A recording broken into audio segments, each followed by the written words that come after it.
নমস্কাৰ বন্ধু বান্ধৱীসকল, স্বাগতম জনাইছোঁ আপোনালোকক অন্য এটা ভিডিঅ'ৰ মাধ্যমেৰে মোৰ চেনেললৈ। বন্ধু বান্ধৱীসকল, আজি এটা মই পানী জৰা মন্ত্ৰ লৈ আহিছোঁ আপোনালোকৰ কাৰণে।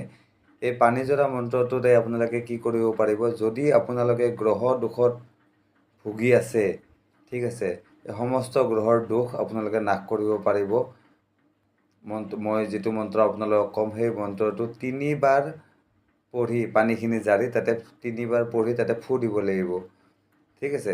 তাৰমানে পানীখিনি প্ৰথমতে এটা কাঁচৰ গিলাচত ল'ব, কাঁচৰ গিলাচ মানে আইনাৰ গিলাচত ল'ব, লৈ পেলাই তাতে এখন চুৰি কটাৰী যিকোনো এখন বস্তু সোমোৱাই দি তাতে পানীখিনি লৰাই থাকিব আৰু মন্ত্ৰটো পঢ়ি থাকিব, মই যিটো মন্ত্ৰ আপোনালোকক ক'ম। আৰু পঢ়া শেষ হ'লে মন্ত্ৰটো এবাৰ ফু মাৰি দিব, তেনেকৈ আকৌ পঢ়িব। এইটোতে আপোনালোকে কি কৰিব, 3 বাৰ মন্ত্ৰটো পঢ়ি পানীখিনিত ফু মাৰিব আৰু তাৰপিছত কি কৰিব, পানীখিনি গ্ৰহণ কৰিব, অৰ্থাৎ খাই দিব। এই পানীখিনি খাই দিয়াৰ পিছত কি হ'ব, এনেকৈ যদি আপোনালোকে 11 দিন কৰে, ঠিক আছে, 11 দিন যদি আপোনালোকে এনেকৈ কৰে, তেতিয়াহ'লে আপোনালোকৰ সকলো ধৰণৰ গ্ৰহ দোষৰ পৰা আপোনালোকে মুক্তি লাভ কৰিব, যদি আপোনালোকে গ্ৰহ দোষত ভুগি আছে। এতিয়া গ্ৰহ দোষত ভুগি আছে বুলি আপোনালোকে কেনেকৈ গম পাব বন্ধু বান্ধৱীসকল? গ্ৰহৰ দোষৰ কাৰণে একচুৱেলি মানুহৰ যিমান পৃথিৱীত বিপদ আপদ হয়, যিমান পৃথিৱীত জোৰ জেমেৰাত মানুহ সোমায়, সেইবিলাক চব গ্ৰহ দোষৰ কাৰণেই হয়। আপোনাৰ যদি পইচা ইনকাম ভালকৈ হোৱা নাই, তাতো গ্ৰহ দোষ জড়িত হৈ আছে। আপোনাৰ যদি ইনকাম হৈছে কিন্তু আপুনি যদি সঞ্চয় কৰিব পৰা নাই, তাতেও গ্ৰহ দোষ জড়িত হৈ আছে। আপোনাৰ যদি ঘৰত অপায় অমংগল নুগুচা হৈছে, নানান ধৰণৰ বেমাৰ আজাৰে আপোনাৰ ঘৰৰ সদস্যসকলক সদায় আগুৰিয়ে থাকে, আজি ইয়াৰ কালি তাৰ, তেনেকুৱা যদি হৈছে, তাতো গ্ৰহ দোষ জড়িত হৈ আছে, হয়তো আপোনাৰ নহ'লে আপোনাৰ ঘৰৰ কোনোবা সদস্যৰ, ঠিক আছে। গতিকে যদি আপুনি এই উপায়টো আপুনি নিজে কৰাৰ লগতে যদি আপুনি এনেদৰে পানীখিনি জাৰি যদি ঘৰৰ সদস্যবিলাককো খুৱাই দিয়ে অলপ অলপ, তেতিয়াহ'লে কি হ'ব, তেখেতসকলৰো যি গ্ৰহৰ দোষ আছে, এই সমস্ত গ্ৰহ দোষ নোহোৱা হৈ যাব। কিন্তু আপোনালোকে প্ৰথমতে কি কৰিব লাগিব, এই মন্ত্ৰটো এনেকৈ পানী লৰাই লৰাই জাৰি জাৰি আপোনালোকে 11 দিন কৰিব লাগিব।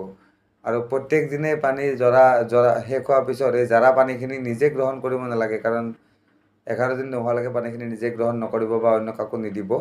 যেতিয়া আপোনালোকে 11 দিন কৰি থাকিব, পানী যেতিয়া আপোনালোকে জাৰিব, 3 বাৰ জাৰিব, এগিলাচ পানীয়েতো এবাৰে কৰিব লাগিব, 3 বাৰ পানীখিনি জাৰি তাতে সেই পানীখিনি যেতিয়া জৰা হৈ যাব, তেতিয়া আপোনালোকে এডাল বৃক্ষৰ তলত বা এডাল গছৰ তলত পানীখিনি পেলাই দিব। ঘৰত যদি তুলসী আছে, তুলসীৰ তলতে পেলাই দিব পাৰে।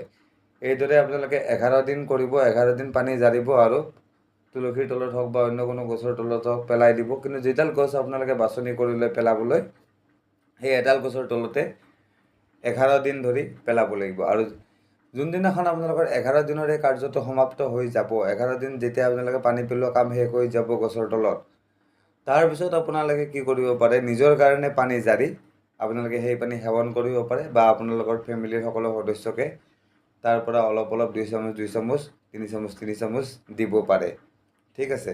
কিন্তু সেই বস্তুটো আপোনালোকে 11 দিন কৰি লোৱাৰ পিছতহে কৰিব, নহ'লে কি হ'ব, মন্ত্ৰই কাম নকৰিব। আপোনালোকে পিছত মোক ক'ব যে মেছেজত যে মই মিছা উপায় দিছোঁ, মিছা হেৰি দিছোঁ বুলি। আচলতে উপায়বিলাক কাম তেতিয়াহে কৰিব যেতিয়া আপোনালোকে সম্পূৰ্ণ নীতি নিয়মৰ মাজেদি কৰিব।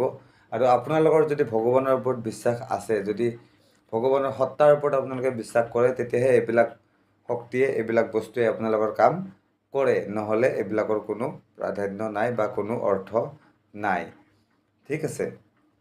এতিয়া মন্ত্ৰটো কৈ দিওঁ বন্ধু বান্ধৱীসকল। মন্ত্ৰটো মই ডিছক্ৰিপশ্যনতো দি দিম, তথাপি এবাৰ মই মন্ত্ৰটো কৈ দিছোঁ। মন্ত্ৰটো হ'ল, কাতুৰি কাতুৰি পৰশুৰামেৰ কাতুৰি, ৰে ৰে কাতুৰি মোৰ বল কৰিছোঁ, জেঠানে পঠাছোঁ চেঠানে জিছোঁ।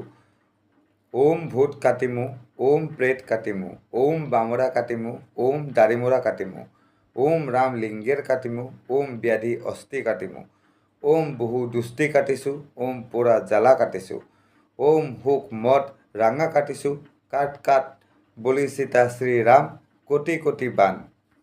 এইটোৱে মন্ত্ৰ বন্ধু বান্ধৱীসকল। মন্ত্ৰটো মই আপোনালোকৰ সুবিধাৰ্থে ডিছক্ৰিপশ্যনতো দি দিম, ঠিক আছে। তাৰ পৰা আপোনালোকে মন্ত্ৰটো পঢ়ি মুখস্থ কৰি ল'ব, তাৰপিছত আপোনালোকে মই কোৱা ধৰণে মন্ত্ৰটো প্ৰয়োগ কৰিব বন্ধু বান্ধৱীসকল। তো আশা কৰোঁ ভিডিঅ'টো ভাল লাগিল। আৰু যদি আপোনালোকৰ অন্য কিবা ধৰণৰ সমস্যাত যদি আপোনালোক জৰ্জৰিত হৈ আছে, তন্ত্ৰ মন্ত্ৰজনিত সমস্যাৰ দ্বাৰা যদি আপোনালোক জৰ্জৰিত হৈ আছে, বা আপোনালোকক যদি কোনোবাই তন্ত্ৰ মন্ত্ৰৰ নিচিনা কাম যদি আপোনালোকৰ ওপৰত প্ৰয়োগ কৰি থৈছে, ঠিক আছে, তাৰ পৰা আপোনালোকে মুক্তি পাব বিচাৰিছে, তেতিয়াহ'লে মোৰ যিটো নম্বৰ স্ক্ৰীণত আহে সেই নাম্বাৰটোত হোৱাটছএপ নাম্বাৰ হয়, কল নালাগে, তাতে আপোনালোকে মোৰ লগত যোগাযোগ কৰিব পাৰে, বা মোৰ সেই একেই হোৱাটছএপ নাম্বাৰটোৱে মোৰ ডিছক্ৰিপশ্যনতো দিয়া থাকে। এই নাম্বাৰটো আপোনালোকে হোৱাটছএপত মোৰ লগত কণ্টেক্ট কৰি আপোনালোকৰ অসুবিধাৰ বিষয়ে কনচাল্টেশ্যন কৰিব পাৰে। ঠিক আছে বন্ধু বান্ধৱীসকল, তো আজিলৈকে ইমানেই। যদি ভিডিঅ' ভাল লাগিল লাইক আৰু শ্বেয়াৰ কৰিবলৈ নাপাহৰিব, আৰু চেনেলটো যদি এতিয়ালৈকে ছাবস্ক্ৰাইব কৰা নাই অনুগ্ৰহ কৰি চেনেলটো ছাবস্ক্ৰাইব কৰি ল'ব।